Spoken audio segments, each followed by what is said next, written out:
Nice meeting everyone, and thank you for Yuree AI and also Universe team for organizing this amazing event. It's really like my honor for being part of it. So yeah, about shitchain.co, it's a website for like showcasing the woman-founded Web3 startups that I studied. It actually has a little bit of history. So back in 2017, when I started like working in the Web3 industry, I just saw that there's a huge gap in the gender balance in the technology and Web3 industry. At the time, it was called as a blockchain industry. So while I was at the time, I was doing blockchain consulting for small to medium-sized enterprises. At the same time, I decided to make like online group to study it, and then it naturally grew. And then I started running weekly events and monthly events in the city that I was living at the time, which I was at Singapore, and so from there, like within a year, that we grew up to like about 2,000 members, and then like about 2 years ago, I decided to move my main residency location to Europe, and then I decided to live in Berlin. So right now I'm based in Berlin, and then I wanted to continue my gender diversity initiative, and then in a way to reach out to the global audience. So I decided to digitize my initiative, which is where like how the shitchain corresponds. So if you're the focus is to showing more role models and the more capable women working on this technology conversion and innovations, and then applying mainly in the Web3 driven platforms. So that's where I'm passionate about. I'm not also talking about that's applied in my platform. So that's about me a little bit. And today I'm going to moderate a session about the future of fashion, applying the Web3 and then AI technology. So let me move into this sofa and together with the panelists, and then let's start our panel session speaking.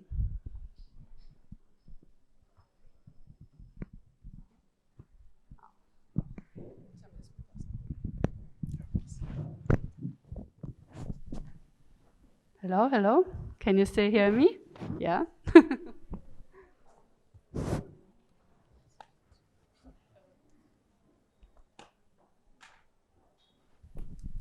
Okay, so today the topic is about future of fashion, right? So before we actually start the whole dialogue, also, of course, I need to introduce you guys to our panel sessions, right? So before that also, can you also understand a little bit about you guys? I know we have the audience with us. So if anyone's, can you raise your hands if anyone's working actively in the Web3 industry? Great, a few. How about the AI industry? Do we also have some AI people? Awesome. Great, of course. Of course, Anna. And how about the both? Like anyone actively working in the Web3 and then AI industry as well? Together, a few. Of course, United team. That's great. Amazing to learn about you. And let me introduce you to our panelists a little bit.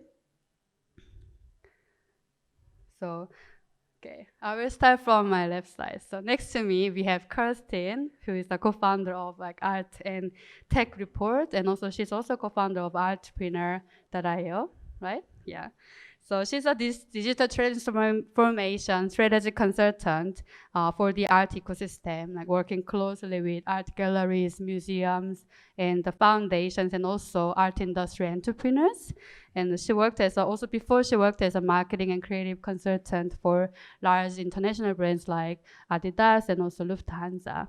So today we will learn about more art and NFT aspects from her. And next to her is Kaspar. So he's leading the fashion e-commerce partnerships and also direct-to-consumer businesses from Meta, also known as Facebook. So he's worked. So he has a working experience for like both large corporations as well as like startup as well. So he founded a social TV company named TuneIn as well successfully. So we will also learn about some, what's going on with the metaverse space regarding the Meta, and maybe he will share some, the news about what's actually happening with Meta now. So I'm really excited about hearing about this story. And on my right side, we have Nicola. So she's a co-founder of the Vizta DGTL. It's a gaming industry startup. And she's building on the model for the future of free-to-play or play-to-earn or play-to-own kind of new types of the gaming concepts in the fashion industry, applying NFTs. And she's working hard to redefine, the future of digital fashion and the gaming industry. And because also she's been working in the gaming industry for many years, I'm really looking forward to what her business can come out of. And finally, we have Ferdinand. He's a managing director of Founder Institute Berlin, which is an early stage startup accelerator, which was founded from 2009. And Ferdinand himself has been focusing on coaching and guiding startup founders for more than 6 years. And also he has funded and also accelerated several startups, which up to about 60 startups. And so today he will share about if there's some unique ideas, some startups are working towards future of fashion and some circular economy aspect as well. So let me go straight in. So usually, when you talk about the future of fashion, usually you will talk about what has happened or what's happening now, and then bring it to the future, right? But today I wanted to change this. Since we are talking about digital transformation, I'm also transforming our panel today. So we will talk about the future first. So imagine that we are in 2030. And how the technologies in your respective expertise areas have shaped Europe's fashion industry in 2030 from the consumer's perspective. Who wants to go first? I'll say ladies first. Very sweet. Okay, so from me, I come from the gaming background, and kind of if I look at 2030, the gaming industry is going to be even more massive than it already is. So right now, the game industry is it's a 3 billion market. It has a wide variety and a massively diverse kind of user base. And in 2030, I can only hope that we've enhanced that and made games a lot more accessible. In terms of fashion, I believe it gives an opportunity for a new type of consumer. So for me, maybe I'm biased. I've played games and I've been playing games my whole life, and fashion and how I look in those games has always been important. But I think with games being more and more casual, there's more of a demographic for fashion to target these kind of users, of giving them a different type of look within the game itself. Also different types of silhouettes and avatars. So games aren't just about humanoid or dressing humanoid characters, but it's also about creatures and goblins and things like that.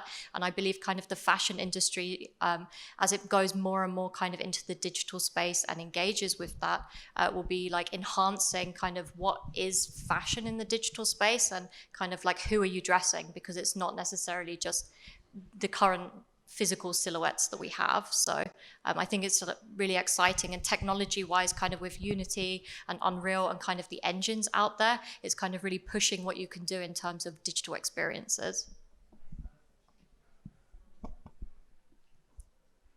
Yeah, I can go on. Continue. So as the Founder Institute, we're actually not fashion specific, but we're industry agnostic. So we help startups from all kinds of areas, and so even also not technology specific.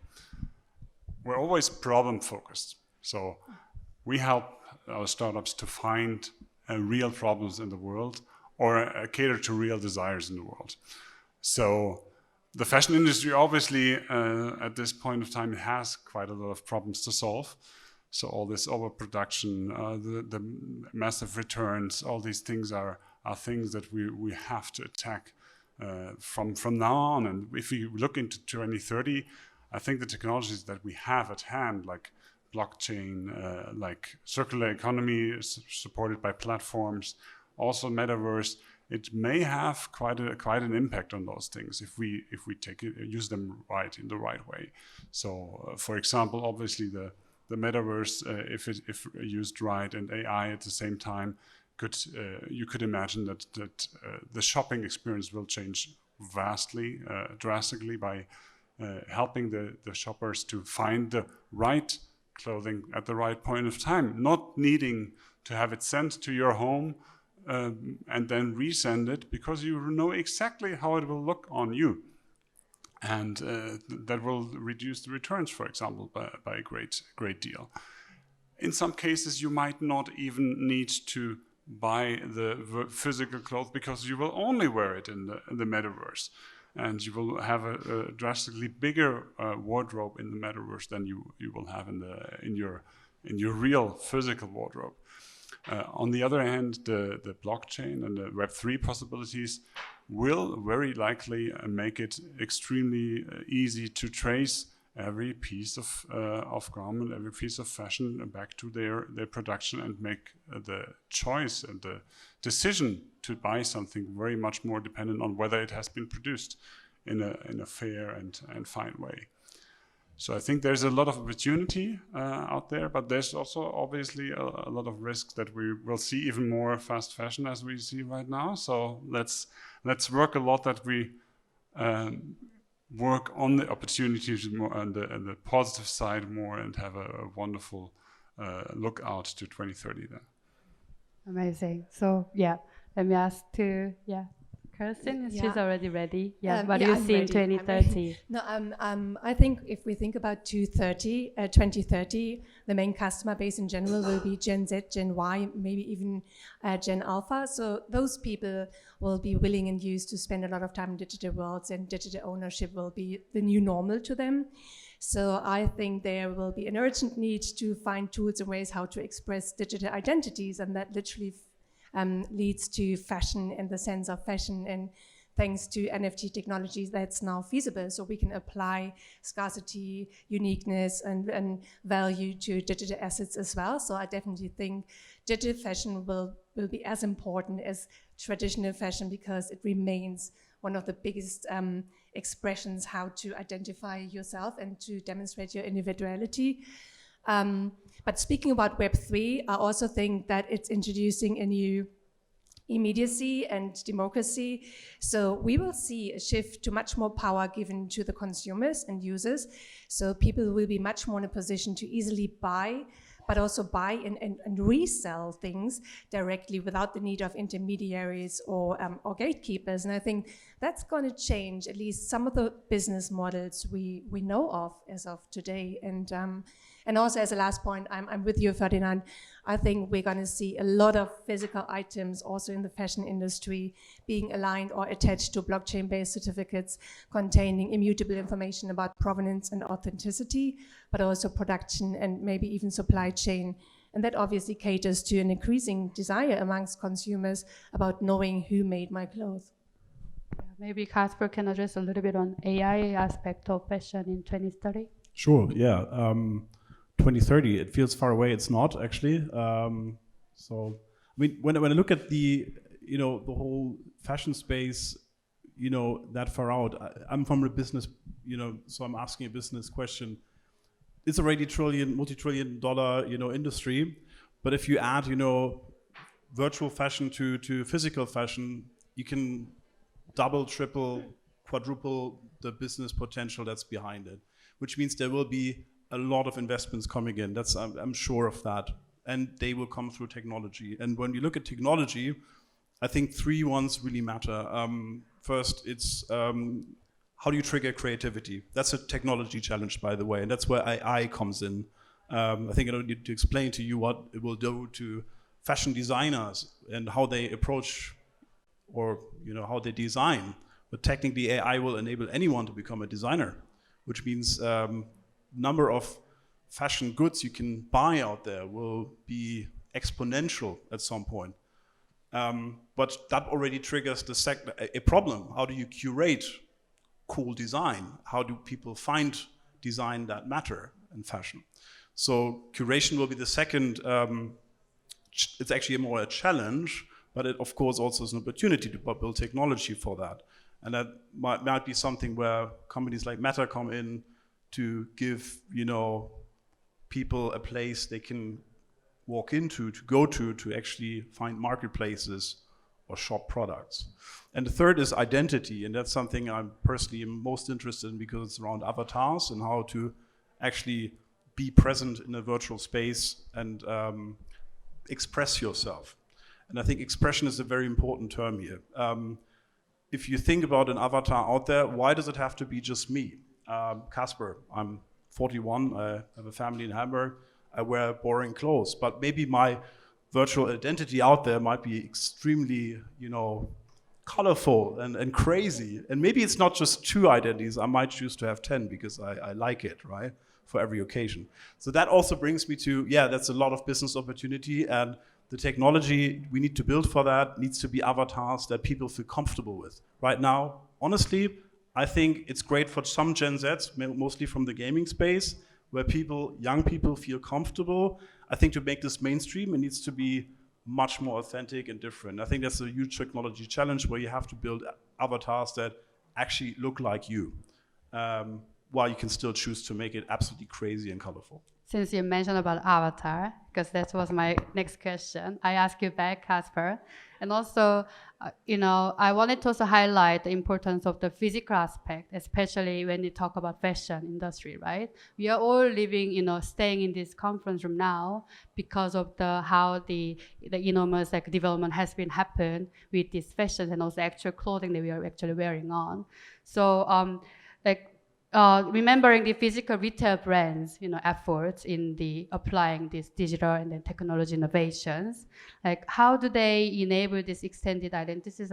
You mentioned avatar or some digital twins, also we say, in this virtual social space to engage with their audience. It's actually a tough challenge because first let's assume physical travel won't go anywhere, will stay. Actually, we see from the industry that transformation is slower than anticipated. People were thinking, the pandemic will trigger millions and billions of people transitioning their shopping behavior from offline to online.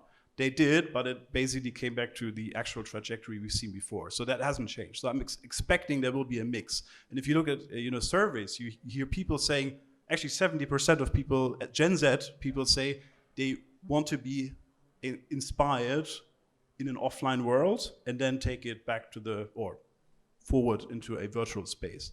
So what do brands can do about it? They need to completely change the way they represent themselves to customers in the physical world, which means the old large Karstadt or whatever you might call it, that's a concept of the past. Nobody wants that, nobody needs that. So what we want and need is, as a customer, is an experience space we can walk into.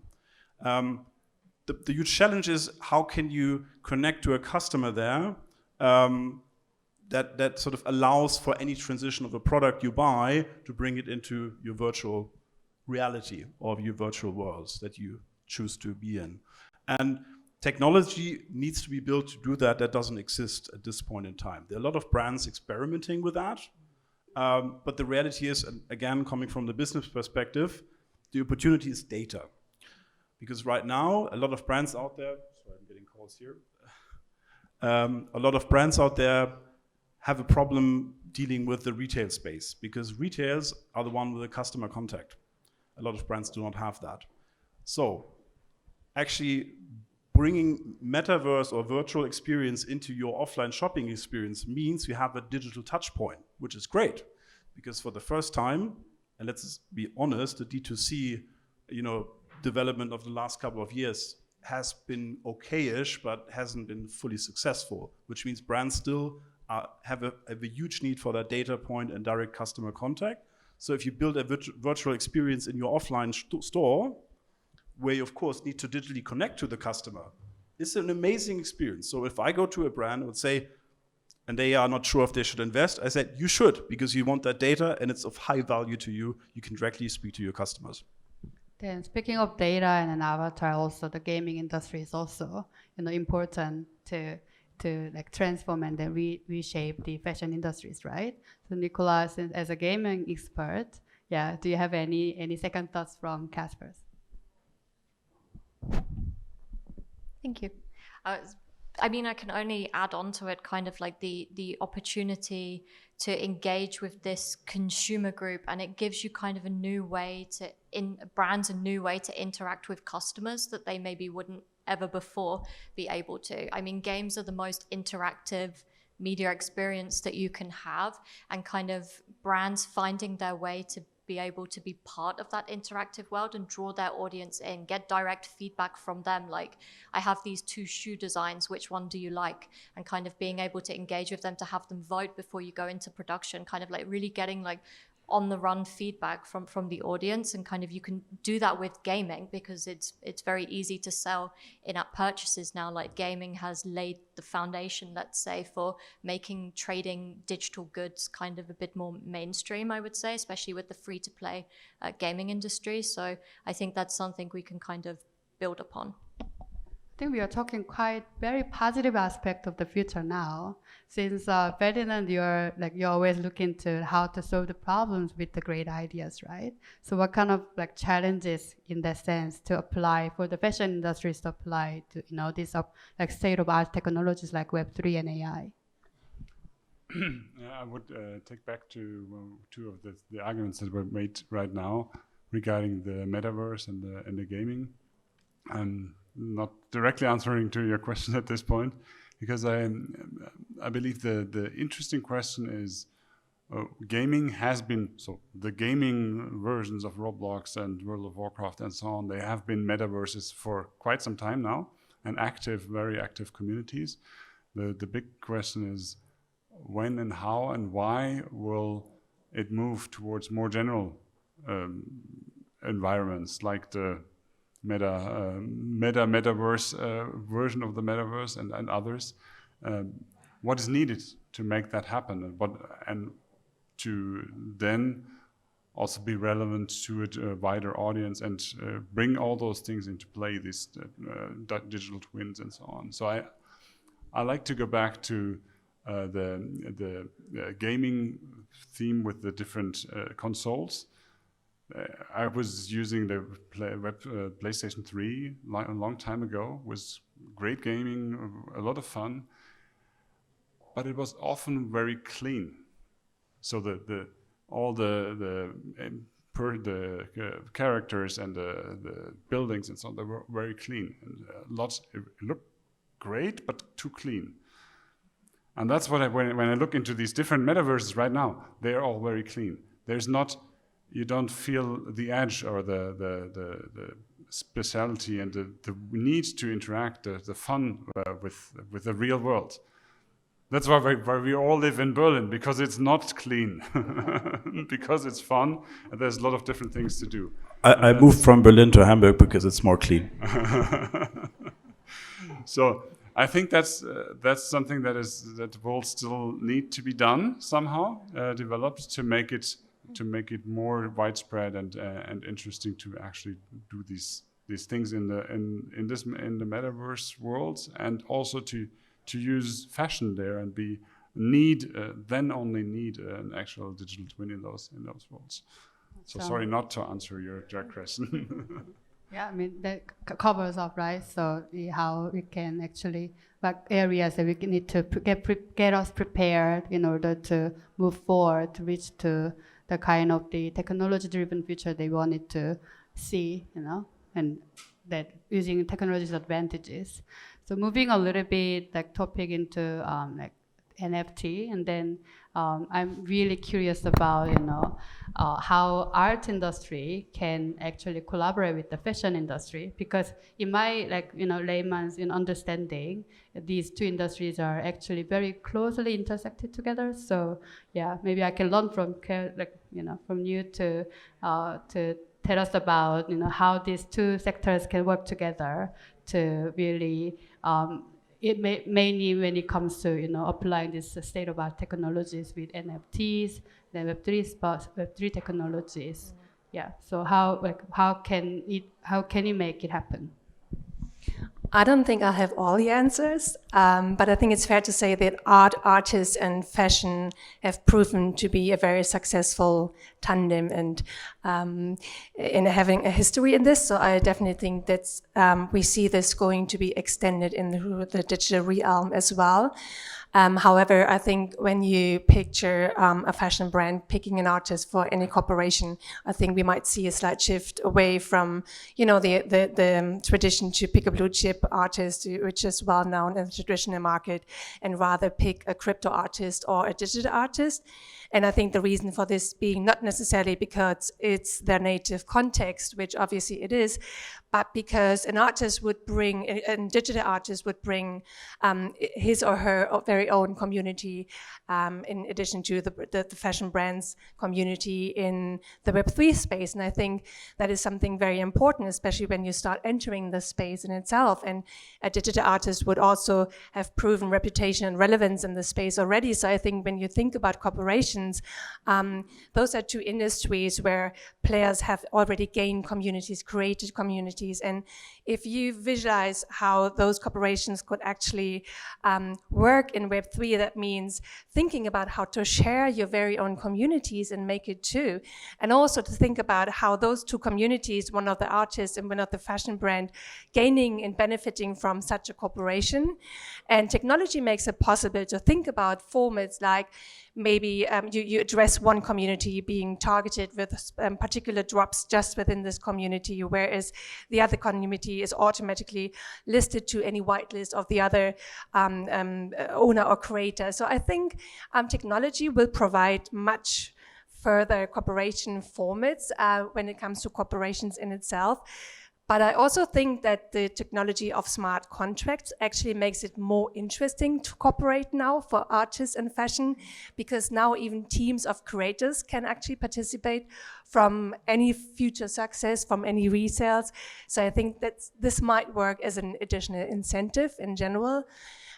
So yeah, I do think that there will still remain potential for artists and art and the fashion industry like it used to be.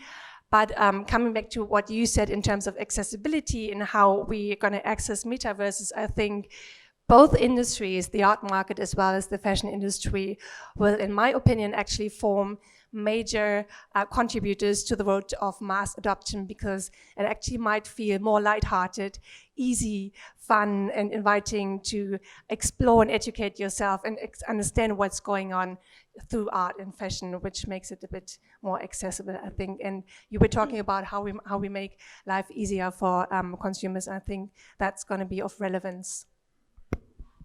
Yeah, that's a great add-on. Anyone have a second thought to add to her?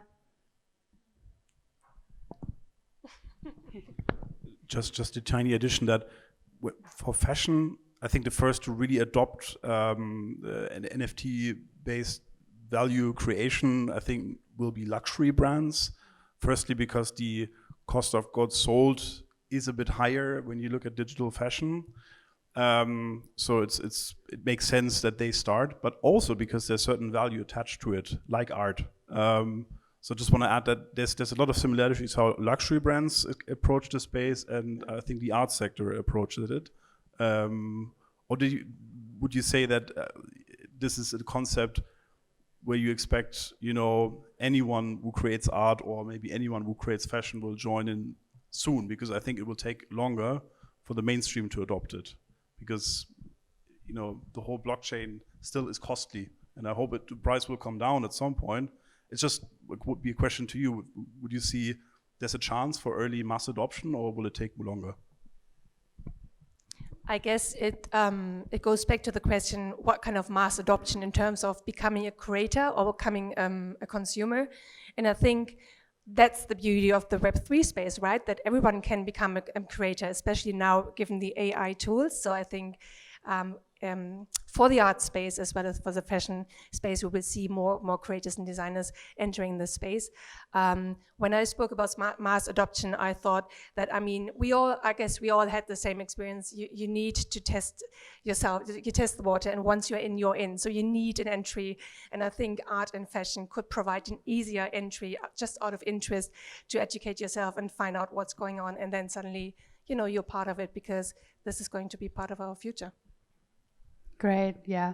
I have one last quick closing question that maybe mindful of our time, we can make it like 1 or 2 sentences.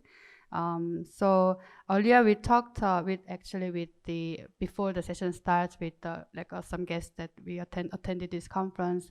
We talked about some aspect of how technology development can actually help support the sustainable development perspective. Like for example, like a zero waste, how we can actually help for the fashion industry to achieve those, in addition to technologies. So from the perspective, what do you guys think how the brands and technology innovators and also artists could contribute to those positive future in 2030 in the European fashion industry, in order to get to the how you described earlier in our at the beginning of our panel session. Yeah. Can start from Ferdinand, maybe one quick sentence. Yeah, sure. Yeah. So I'm looking very much forward to more of the traceability and circular economy to make the whole fashion economy more sustainable, more to the heart of all the people, and people identify more with their items and keep them longer, have them better in a better way, and in the end more sustainable. Yeah, Nicola? So I think for me, it comes back to kind of the way that you can interact with the audience in a more conscious way in virtual worlds. So kind of it comes back to when I'm saying okay, you can put out products in a digital way before investing in mass production. It feeds very much into that, but it's also encouraging and giving players or consumers a way to kind of experiment in a digital world, so you don't necessarily need to consume more in the physical world. And it kind of ties into what you're saying, that I can try on dresses and find my style in the digital world, and only then would I want to invest in the physical world, for example. So it's encouraging play, I guess. Awesome, yeah. Kerstin? Also, if avatars work fine, it will definitely massively reduce, the return rate, especially while online shopping. That will be beneficial for the whole circularity concept of of lowering your waste. And then secondly, what you said is really important about the experimentation which happens digitally. And I have a very bold concept. Maybe at some point, society needs to decide physical goods need to be really, really expensive, while the virtual ones are very cheap. And that will make sure that people make a decision what to buy first. There's something they really urge. Maybe they said, I want it, and I have my digital identity, and I can show it, because I'm a vain person. But I decide to buy it digitally and not as a physical good. Yeah, last words, Kerstin.